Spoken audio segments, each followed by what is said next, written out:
even if somebody delivered verbatim what I deliver, I would be delivering a different product. And that opened the world up for me.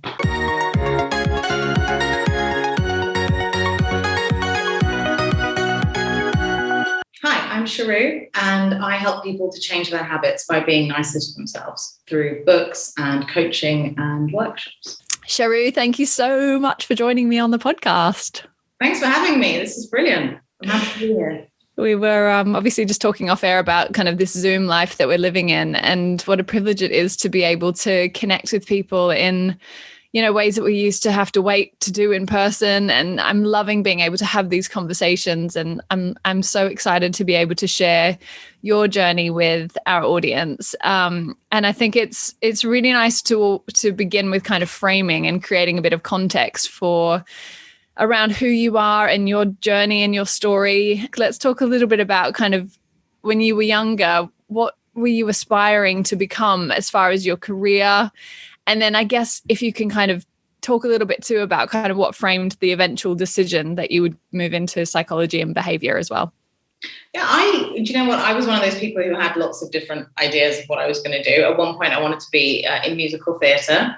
Amazing. So it wasn't always about this. But the psychology thing, looking back, first of all, I always kind of knew what people needed to hear. I know that sounds like a weird thing to say, but I could listen to them for a while and I was hearing the subtext. I could hear them saying, I need to feel secure right now, or I need to feel calm right now, or something. I could sort of read between the lines and see what they were seeking from quite a young age. And I was also really I really liked self-help books when I was a kid. What kind of books were you reading? Usually like Women Are From Mars and Men Are From Mars, Women Are From Venus. And then, like dating books and diet books. And, it wasn't necessarily a good thing for someone that age to be reading those books, but I was just always fascinated by them. Like if you go on holiday or something and there's those piles of books that people have left and magazines from years ago, I would always go for the non-fiction help yourself stuff. So what were you envisaging your career would look like, having studied and done your master's? During that time, were you thinking about how that might manifest in a job or a career or the types of people that you would work with? When I was doing my master's and my undergrad, I think I was hoping to be like Oprah, basically, because I always thought I could interview people and draw out information from them in a compassionate way and reflect back to them, or like a Louis Theroux character, And then when I went to work in addiction services, I didn't care about any of that glamorous stuff anymore. I just wanted to be in community services and prisons and just all day long, and work with what I would call all problems are real problems, but I just thought I was so inspired by people who had so few resources, who were able to elicit motivation in themselves and make extraordinary changes. And it gave me an amazing gift of perspective that I retain to this day. So actually that's sort of how can I make it glamorous and leverage my ability to speak to people and draw out things and make friends. That exists still, but it took a real backseat when I realized the connections I could make and the gift that it was when someone who's been through a lot will share that with you. We'll get into talking about this sort of branding and marketing around having a specific method, like the kindness method, which is, of course, the title of your first book. And I want to dive a little bit deeper into that. But I also want to understand the context that shaped that. So what were you learning from that initial work that perhaps started to plant seeds or give you clarity around the types of problems that you enjoyed solving? Lauren, I had spent years trying to deal with the binge eating issues that I had and my low self-esteem. And I was all for signing up for anything. I would sign up for everything. And actually, I still kind of do sometimes, but now it's in more of a fun, I wonder what that practitioner's doing kind of way. But then it was always, what's going to fix me? What's going to make me better? And I would my mum would part with so much money to try to help me. And I was always so disillusioned and so upset and so disempowered, because I would always go to these coaches and gurus and doctors and whatever else and say, fix me, please. There must be something wrong with me. And unfortunately, a lot of the time, people will confirm that. And it wasn't until I worked in addictions and I saw all these compassion-based, super simple exercises that you could do on a napkin that cost nothing, that people who were homeless were doing to change their lives, that I realized that I was overcomplicating everything, and that somebody needed to take this clinical stuff, take out the jargon, and give it to the everyday person who just wants to change their habits on their own terms. And I also realized that a lot of people like me will be walking around thinking that there's something fundamentally the matter with them, when actually what they're missing is a chunk of information about how motivation works, and in my opinion, how learning to treat yourself the way that you treat loved ones can be transformative, and that these tools, they're free, which I think is a big part of it too. What's one thing that you wish that you'd known when you first started out on this business journey? There's space for everyone. What's one thing that you wish maybe you'd done sooner in your business? Nothing. If you do it before it feels right, and you feel like you can do it and you can own any backlash or difficulty that comes with it, at least a little bit, don't do it yet. Do the stuff you can do and build your confidence that way. So actually, I don't have any regrets about any delays. I love that. I feel like you've just answered this, but why do you do what you do? I love it. I love it, and it works. And I know that. I have never wanted to work in sales because I hate pitching stuff and I hate convincing people to part with their money. It's the thing I hate doing the most. But this is the first time I have no problem doing it, because it absolutely works and I believe in it and I use it every single day in my life. So yeah, I love that. What's the best piece of advice you've received? When I became self-employed, when I became a consultant, my boss at the time, Ray, said to me, book your holidays and protect them, because there's never going to be a good time to go away. And he's so right. And have you done it? Yeah, I do. Although I don't take long. I have to admit, I don't tend to go away for more than 4 or 5 days at a time, which I'm going to work on. But it's just, I don't have a team around me. So I do sometimes feel like the overwhelm isn't worth it. And I do like to turn off my phone and stuff like that.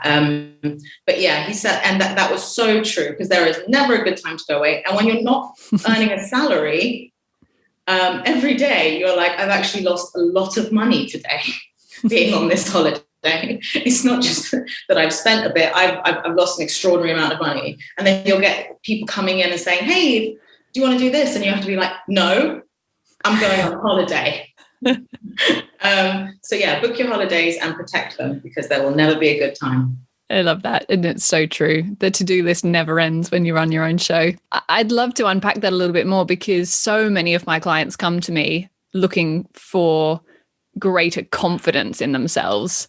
They know that they're passionate about what they do. They know that they want to transform people's lives. They know that they have this thing that they want to share, but they lack confidence. So you sort of say you've always had it, but what would you say to someone who doesn't feel like they're there yet, or wants to understand how to cultivate that from your experience? I guess what I mean by always having it is that I always assumed it would work out. But in terms of having confidence, of knowing that what you're giving is of value and that you could take up space, for me, it was about identifying what I wasn't good at and getting on board with that too. I was like, this isn't for me. Some of it I'll develop, but also there were some things that I tried, like delivering other people's material just because I was a good public speaker and wanted to show off about that, or doing interviews that I knew would just get me nowhere, just so that I could say that I did an interview today and that sounded cool, with someone who clearly didn't know anything about my work. And more and more I realized either I'm not particularly good at this or this isn't right for me.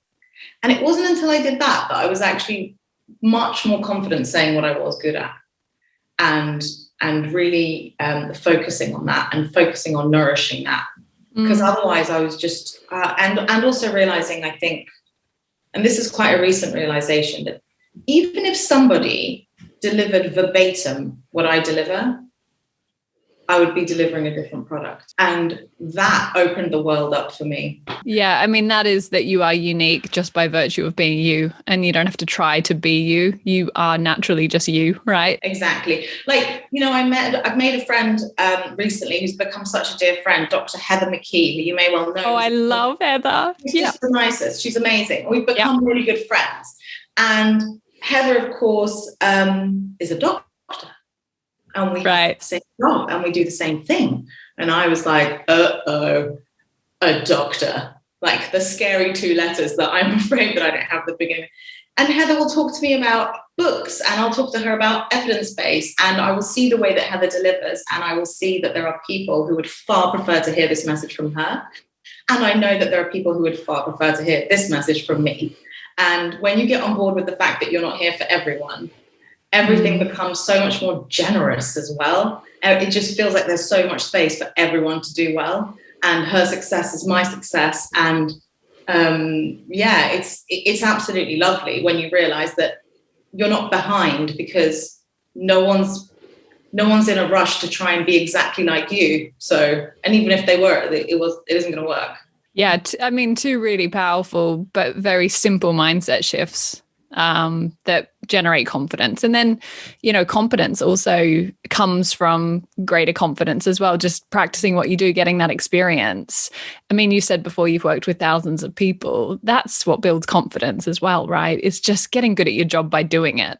Can we talk about, this is something we've talked about before over coffee, making money as an expert and how your views have evolved on that? Because earlier you said when you first started seeing clients, your prices were, I don't know what the word you used was, but atrociously low or something like that. Wildly, yeah. Wildly low. How do you feel about that now? And how is your thinking around professionalizing and being paid to, as you just said, take up space and share your expertise? How does that sit with you now? I've been very lucky in that I've made some great friends who were ahead of the game.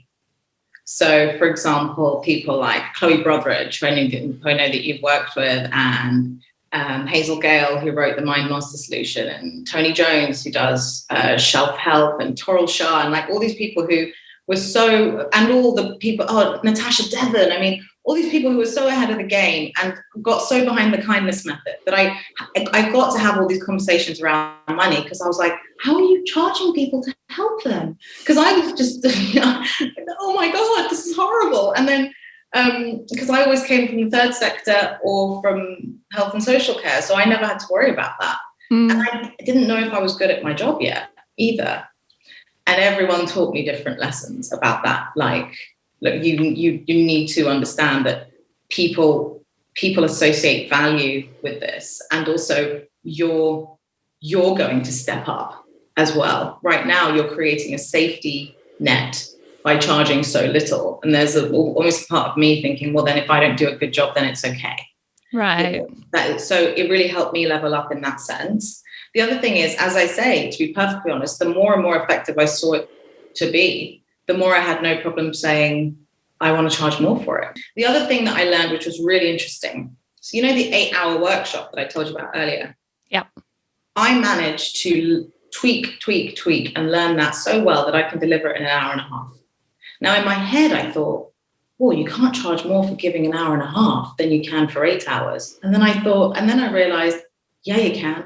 Because if someone's really busy and you have the skill of condensing all that information into an hour and a half, then that's worth paying for. Right. And what people are paying for is not that hour and a half. They're paying for your degree. They're paying for all the hours that you spent learning what you're learning, the thousands of people who you've spoken to.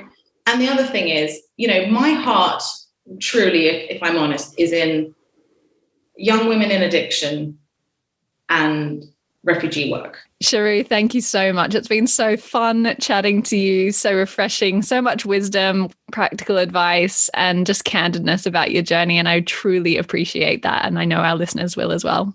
Thank you, Lauren. I'm very grateful to you for having me on.